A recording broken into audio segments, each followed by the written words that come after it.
नमस्ते। नवरात्रि का पावन पर्व चल रहा है और हम सब जानते हैं कि हर दिन एक नई देवी की शक्ति का उत्सव होता है। तो आज हम बात करने वाले हैं छठे दिन की देवी मां कात्यायनी की। आखिर वो कौन थीं और उनकी पूजा इतनी खास क्यों मानी जाती है? चलिए आज उनकी अद्भुत कहानी को थोड़ा और करीब से जानते हैं। देखिए, नवरात्रि के 9 दिनों में से हर दिन का अपना एक महत्व है, अपनी खासियत है। लेकिन जो छठा दिन है ना, वो अपने साथ एक अलग ही ऊर्जा लेकर आता है। ये वो दिन है जब भक्त एक ऐसी देवी की पूजा करते हैं जो शक्ति और करुणा दोनों का संगम है। और वो देवी कोई और नहीं बल्कि मां कात्यायनी है। आज के दिन मंदिरों से लेकर घरों तक माहौल पूरी तरह से उनकी भक्ति में डूबा होता है।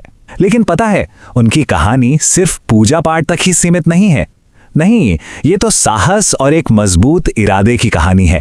तो अब सवाल ये उठता है कि आखिर मां कात्यायनी हैं कौन, और ये जो उनका इतना अनोखा नाम है, ये कहां से आया? इसका जवाब ना उनके जन्म की एक बहुत ही दिलचस्प कहानी में छुपा हुआ है।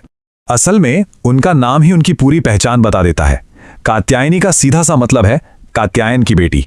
ये नाम उन्हें उनके पिता महान ऋषि कात्यायन से मिला, जिनकी कठोर तपस्या ही उन्हें इस दुनिया में लेकर आई।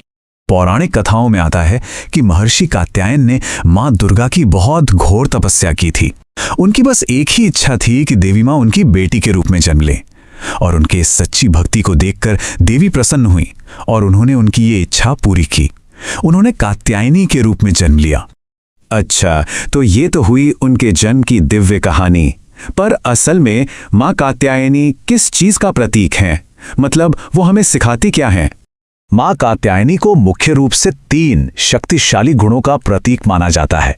सबसे पहले शक्ति, यानी वो भीतरी ताकत जो हमें अंदर से मजबूत बनाती है। फिर आता है साहस, जो हमें किसी भी डर का सामना करने की हिम्मत देता है। और तीसरा है धर्म, यानी सही रास्ते पर चलने और अपने कर्तव्यों को पूरा करने की प्रेरणा। ये गुण तो वाकई में बहुत प्रेरणा देते हैं। पर भक्त जब उनकी पूजा करते हैं तो वो उनसे क्या उम्मीद करते हैं? मतलब उनकी पूजा करने से जीवन में क्या बदलाव आ सकते हैं? इसका जवाब उन आशीर्वादों में है जो उनकी पूजा से मिलते हैं। ऐसा माना जाता है कि मां कात्यायनी अपने भक्तों की 2 सबसे बड़ी इच्छाओं को जरूर पूरा करती हैं। पहला तो ये कि वो विवाह में आ रही किसी भी तरह की रुकावट को दूर करती हैं और एक सुखी वैवाहिक जीवन का आशीर्वाद देती हैं। और दूसरा ये कि वो घर में सुख समृद्धि लेकर आती हैं, जिससे जीवन में आनंद और खुशहाली बनी रहती है।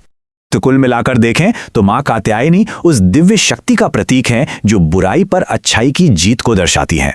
वो हमें यही सिखाती हैं कि अगर हम साहस और धर्म के रास्ते पर चलें तो हम किसी भी चुनौती को पार कर सकते हैं।